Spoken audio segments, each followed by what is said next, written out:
Welcome to my channel Limelight Leaks. Please share and subscribe and hit the bell icon for new updates. Johnny Carson wasn't just the king of late-night TV. Behind the bright studio lights and his audience's laughter, Carson's personal life had hidden loves, secret relationships, and a carefully hidden world that very few people ever knew about. Back when the line between what famous people showed in public and what they did in private was strictly kept separate, and when the powerful Hollywood machine worked extra hard to protect its stars, Carson's love affairs stayed buried for many years. Today, we'll dig into the stories of the amazing women who secretly dated Johnny Carson, and now we know why it was kept secret. This is one story you can't miss. Let's start from the very beginning. The 1960s to 1970s time period. Johnny Carson stepped into the spotlight across America in 1962 when he took over The Tonight Show, just as America was about to go through huge changes. The time after World War II had created a group of Americans who really wanted entertainment, and television quickly became the heart of American culture. By the end of the decade, it wasn't movies or radio that shaped what everyone thought about. It was the glowing TV box in the living room, with Carson's smooth voice and sharp jokes filling the airwaves. This was a time when TV stars were known by everyone in America, but what they showed on screen was only part of their real story. In public, they were expected to show good values, success, and being stable. Things that made viewers feel safe in a world dealing with the Cold War, civil rights fights, and the growing problems in Vietnam. Carson, with his Midwest charm and clean appearance, was perfect for this role.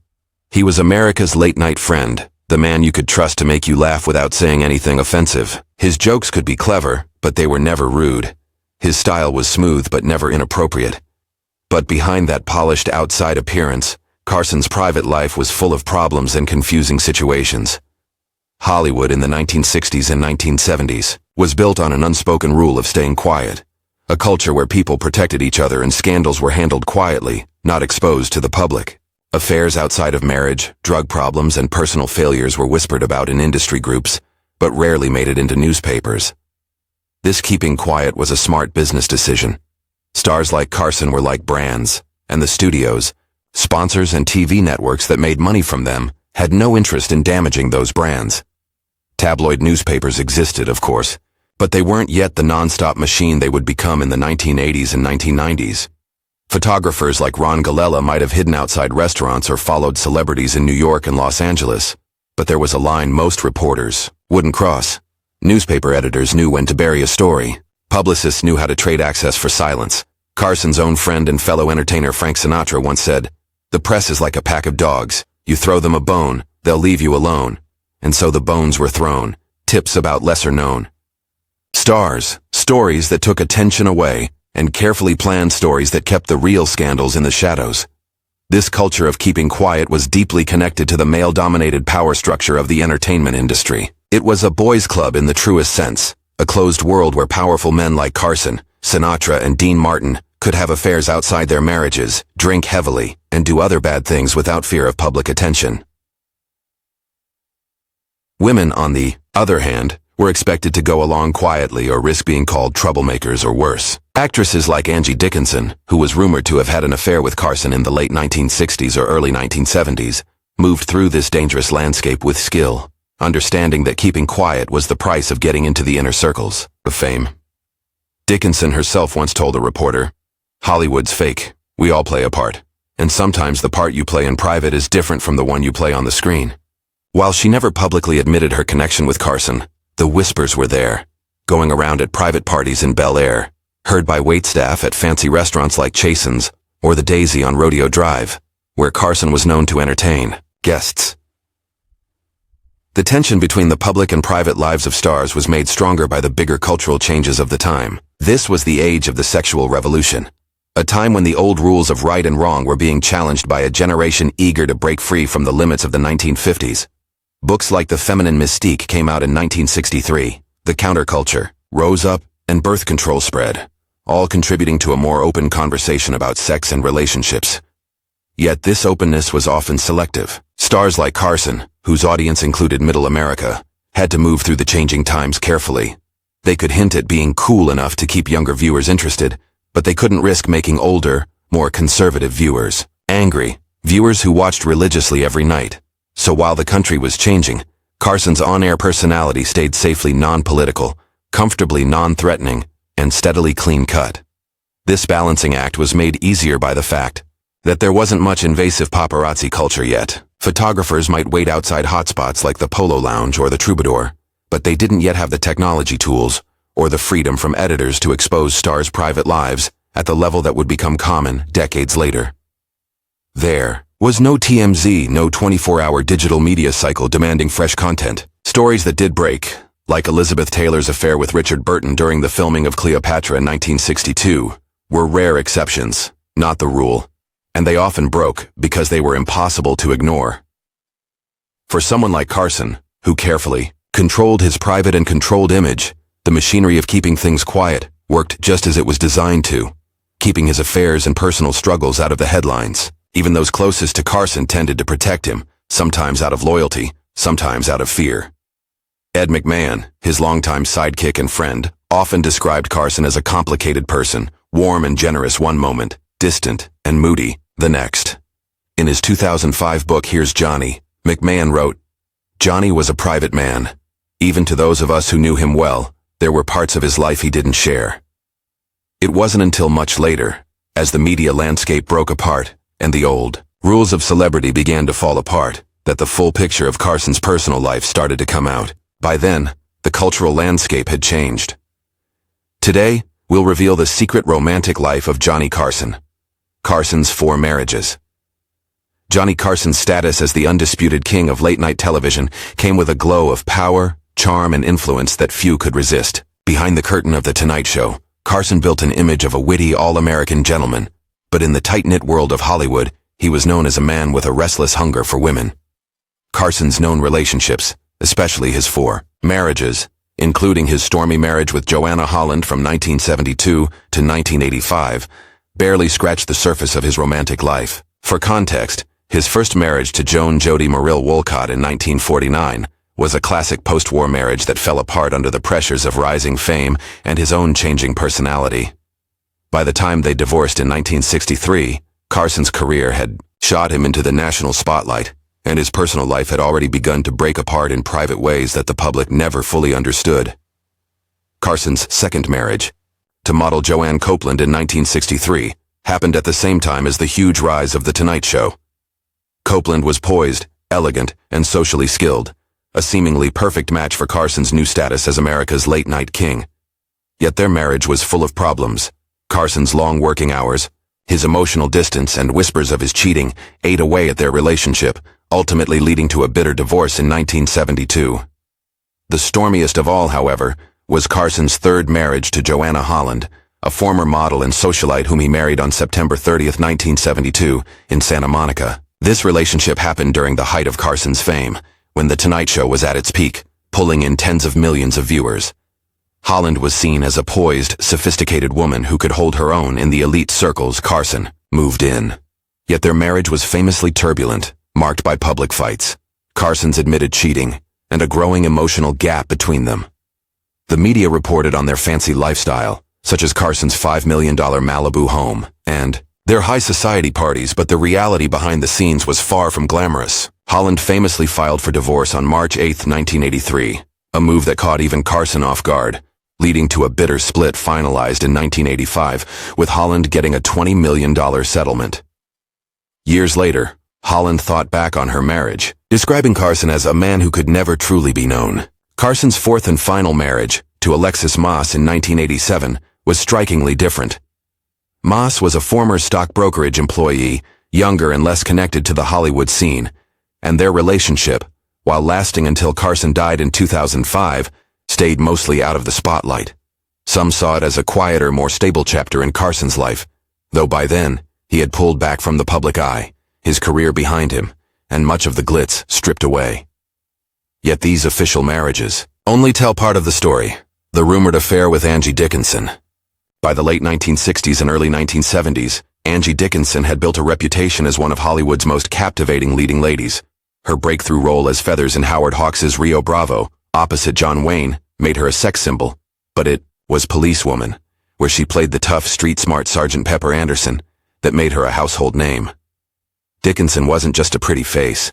She was a symbol of the changing role of women in media, a star who could show both sexiness and strength. It was in this atmosphere of rising fame and cultural change that whispers began going around about Dickinson's possible involvement with none other than Johnny Carson.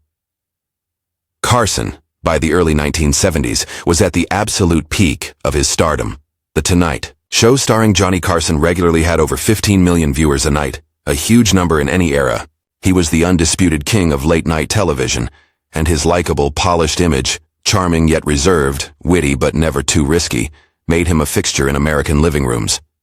Yet behind that wholesome exterior was a man whose personal life was far more complicated. By the mid-1970s, Carson had been married 3 times and was known within industry circles for his explosive temper and his love for beautiful women. The alleged affair between Carson and Dickinson is one of those Hollywood stories that floated through the back rooms of Bel Air mansions, whispered among waitstaff at the Daisy or the Polo Lounge, but never fully made it to print. The timeline fits tantalizingly. Dickinson's career was in high gear thanks to Policewoman, which started in 1974, while Carson was dealing with the end of his second marriage to Joanne Copeland, which ended in 1972, and the rocky early years of his third marriage to model Joanna Holland. Multiple sources, though often off the record, spoke of private parties at high-end places like the Beverly Hills Hotel and intimate dinners at La Scala, where Carson and Dickinson were spotted laughing in dimly lit corners, their chemistry obvious to those in the know. For both stars, this alleged connection would have been as glamorous as it was risky. Dickinson was, by her own admission in later interviews, not a woman to be easily tied down. She once said, "I was never going to be a housewife in the traditional sense. I liked my independence." Carson, on the other hand, was famous for his possessiveness and jealousy, as multiple accounts, including those from his son Chris and former sidekick Ed McMahon, would later reveal. For Carson, who carefully built his public image as the approachable, good-natured host, a public affair with someone like Dickinson could have threatened the delicate balance of his brand. It wasn't just about scandal, it was about control.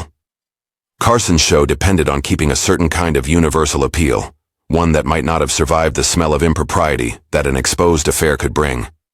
As a result, the two would allegedly arrive at parties separately and keep a respectful distance in public settings. Yet insiders, such as assistants, PR people, and a few trusted fellow entertainers, spoke of a lingering touch backstage at the Tonight Show tapings at NBC's Burbank studio, whispered conversations in dimly lit hallways, and shared smiles that spoke volumes. One studio technician, who worked on the show in the early 1970s and later spoke anonymously, remembered seeing Dickinson slip into Carson's dressing room more than once after tapings, always leaving quietly and without fanfare. "They had an understanding," he said. "It wasn't something they showed off, but the chemistry was there. You could feel it in the air." Dickinson herself never outright confirmed the affair, but her later comments have done little to put out the rumors. In a 2003 interview with Larry King, when asked about Carson, Dickinson smiled slyly and replied, "Johnny was a wonderful man, very charming, very fun." She paused before saying fun, and this pause was long enough to raise eyebrows. It was followed by her characteristic smirk. This only fueled more speculation. Similarly, in a 2007 Vanity Fair feature, Dickinson referred to her past relationships as a few wonderful memories with some wonderful men, refusing to name names but leaving the door wide open for interpretation. Her careful choice of words, never denying, never confirming, was classic Hollywood strategy. Keep the mystery alive without giving the tabloids a definitive headline. For Carson, the attraction of Dickinson wasn't hard to imagine. She embodied the kind of confident femininity that both captivated and unsettled the men of his generation. Intelligent, self-assured, and unapologetically in control of her own image.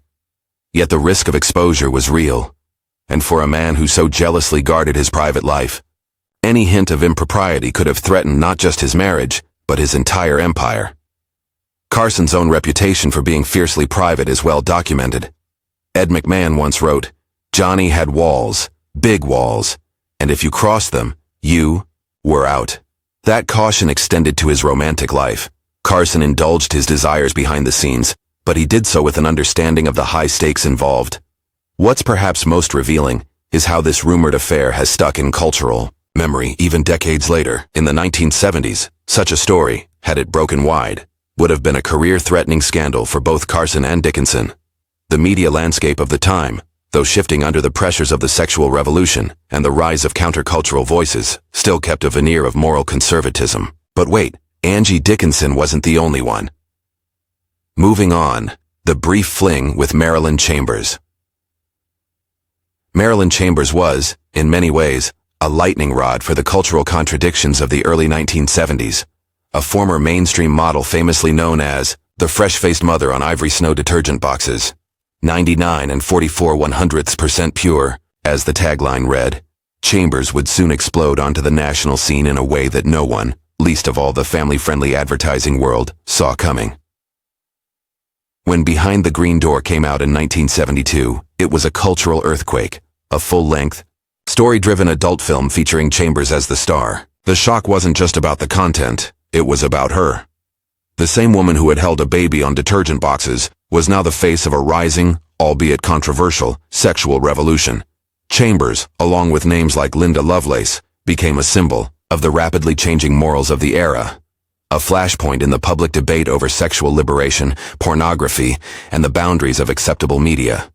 It was within this swirling, unpredictable landscape that rumors began to go around about a brief low-key connection between Marilyn Chambers and Johnny Carson. By the early 1970s, Carson had made himself the undisputed king of late-night television. The duo's fling is said to have happened sometime between 1972 and 1974, a period when Chambers' fame was skyrocketing and Carson was dealing with the collapse of his second marriage to Joanne Copeland. It was a brief, almost whispered chapter, one that, for obvious reasons, never made it to the pages of Variety or The Hollywood Reporter.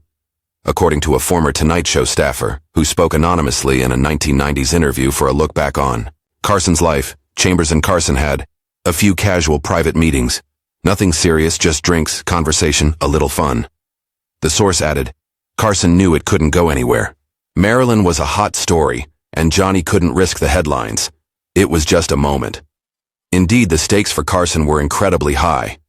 Chambers, despite the attraction she held for many men in Hollywood, was radioactive in the eyes of mainstream media. The adult film industry, though increasingly prominent in the early 1970s thanks to films like Deep Throat and Behind the Green Door, was still seen as a seedy, taboo-laden world, starkly at odds with the wholesome middle American values that Carson's image represented. Chambers herself, in her later years, spoke candidly about the men who crossed her path during that whirlwind time, though she never named Carson directly. In a 2003 interview with High Society magazine, she thought back on the paradox of her fame.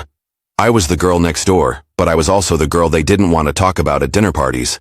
She hinted at some high-profile men who had reached out to her in those years, adding, they wanted the fantasy, but they didn't want the world to know. Her words could just as easily have described Carson's attitude, fascinated by the raw, uninhibited energy Chambers embodied, but unwilling to let that world bleed into his carefully controlled public image. The cultural climate of the time made such a fling both thrilling and dangerous. The sexual revolution was in full swing. Behind the Green Door itself was part of the so-called porno chic movement, where films like it were reviewed in the New York Times and discussed in mainstream media. Yet despite this surface-level acceptance, adult film stars were still viewed as disreputable figures, objects of both fascination and scorn. As a result, the duo's meetings took place in private, such as Carson's dressing room after tapings, secluded corners of industry parties, and the occasional invitation-only gathering in the Hollywood Hills, where the music was loud, the drinks were flowing, and the press was nowhere in sight. There were no public dinners at Chasen's, no shared appearances at events like the Golden Globes or the Oscars. It was, as one Tonight Show insider put it, a bubble, an intersection of two very different worlds never meant to be anything more. But this was not all. Secret affair with Morgan Fairchild. Morgan Fairchild was a blonde bombshell with a striking presence, known for her early work on the soap opera Search for Tomorrow, where she played the scheming Jennifer Pace, and later for her iconic role as the icy Jenna Wade on Dallas. At the time, she embodied the archetype of the glamorous up-and-coming Hollywood starlet, aspirational, elegant, and with a certain calculated ambition that helped her navigate the complex social networks of the entertainment industry. Her rise happened at the same time as Carson's reign as the undisputed king of late-night television. As Fairchild began making more appearances on the show and attending A-list events where Carson often held court, whispers began to swirl in industry circles about a possible connection between the two. These gatherings, whether at the Beverly Hills Hotel's Polo Lounge, at Carson's private parties in Malibu, or at industry events like the Television Academy Galas, were the social hubs where power players mingled, flirted, and occasionally formed private liaisons. Those who were close to Carson at the time would later suggest that the chemistry between Carson and Fairchild was obvious. One staffer from The Tonight Show who worked on the production floor in the mid-1970s remembered seeing Fairchild backstage more than once, noting how Carson's behavior would shift when she was in the room. He'd get this twinkle in his eye, a little more attentive than usual. It wasn't just business, it was something else. Another Tonight Show guest during that era, comedian David Brenner, once joked, off mic, in private company, that Carson had a soft spot for the glamorous blondes, who could hold their own at the table. Fairchild herself has never publicly addressed these rumors in detail, but she has, in various interviews over the years, acknowledged how navigating Hollywood's male-dominated culture often meant building strategic relationships and playing a part in the unspoken social games that came with it. In a 1995 interview with People, Fairchild spoke vaguely about the challenges of being a young actress in the 70s. She said, "It was a man's world. You learned how to handle attention, how to deflect what you didn't want, and how to stay in the game." For Carson, a connection with Fairchild, whether brief or simply a flirtation, would have fit a pattern of his life at the time. He was married to Joanna Holland during the 1970s, but their relationship was famously strained. Carson was known for his charm and his appeal to beautiful, ambitious women, and his position at the center of television made him an attractive, if potentially risky, figure. Fairchild, ambitious and aware of the value of being close to power, might have found the attention from Carson flattering, even if it remained discreet and ultimately brief. The unspoken rules of the era allowed such liaisons to flourish without public scrutiny. Paparazzi culture was not yet the relentless force it would become in later decades. Studio fixers and publicists often worked behind the scenes to ensure that stars like Carson remained untarnished in the press. Gossip columnists, Hedda Hopper and Luella Parsons earlier, and later Rona Barrett, might have heard whispers. But such stories were often filtered, massaged, or outright suppressed, especially when the figure in question was someone as powerful as Carson. Moreover, Carson had a reputation for keeping his private life tightly controlled, even among his closest confidants. As one Tonight Show producer put it, Johnny knew how to keep a secret. He could charm you into thinking you knew him, but the truth is you didn't. Not really. Fairchild's career continued to rise throughout the 70s and 80s, and while her path occasionally crossed with Carson's, both seemed to maintain a careful, professional distance in public. Yet those who were part of the industry's inner circles continued to whisper, quietly at dinner parties or over drinks at the Beverly Wilshire, about that brief period in the mid-70s when Carson and Fairchild seemed to share a connection that was more than just professional. Brief romance with Adrienne LaRussa. Adrienne LaRussa's name may not ring a bell today with the same cultural weight as other stars of the era, but in the early 1970s, she was a familiar face to viewers of television dramas and soap operas. Born in 1948 in New York City, LaRussa began her acting career with small roles in TV shows like The Doctors and Bonanza, as well as a few minor film appearances. Her striking features, high cheekbones, expressive eyes, and a certain understated allure made her a frequent guest at Hollywood events, where she mingled with producers, directors, and rising stars alike. It was in this bustling, often closed-off, world that she crossed paths with Johnny Carson. The encounter, as some insiders later whispered, likely happened in 1973 at a private industry gathering at the Beverly Hills Hotel, Carson's favorite refuge after taping The Tonight Show. These parties were quieter, more exclusive, and often served as the real engines of Hollywood's social machinery. Carson, already deep into his third marriage with Joanna Holland, had a reputation for charm and discretion at these events. According to an anonymous Tonight Show staffer who spoke to a biographer years later, Adrienne was seen coming and going, at odd hours, sometimes late at night, sometimes early in the morning. This same source hinted that LaRussa was always careful not to be seen leaving directly with Johnny, but people noticed. LaRussa herself, of course, has never publicly commented on the rumored connection, and no concrete photographs, letters, or confirmed accounts have ever surfaced to solidify the speculation. Yet the whispers continued, in part because of the repeating patterns in Carson's private life. While The Tonight Show remained a gleaming symbol of his professional success, Carson's personal relationships were often more chaotic and hidden. His marriage to Joanna Holland, which lasted from 1972 to 1985, was marred by long stretches of emotional distance, punctuated by Carson's famous temper and his wandering eye. The contrast between his warm, likable on-screen personality and the cool, often guarded man behind the scenes was striking. As Ed McMahon, Carson's longtime sidekick, famously said in a 1992 interview, "Johnny was the best in front of the camera, but you never really got to know the man behind the scenes. He could be warm one minute and cold as ice the next." The toxic power dynamics of Carson's relationships. One striking pattern in Carson's relationships, both rumored and confirmed, was the uneven power dynamic. Carson held all the cards. He was the gatekeeper of late-night success, the man who could make or break careers with a single booking. For young women in Hollywood, an association with Carson was both an opportunity and a risk. Yet Carson seemed to prefer those who were not yet stars in their own right, women who wouldn't challenge his authority, who would remain discreet, and who, if things turned sour, wouldn't have the platform to expose him. There were whispers of brief romances with lesser-known actresses, like Elaine Joyce and Susan Anton, both of whom had the blend of beauty and ambition that seemed to draw Carson in.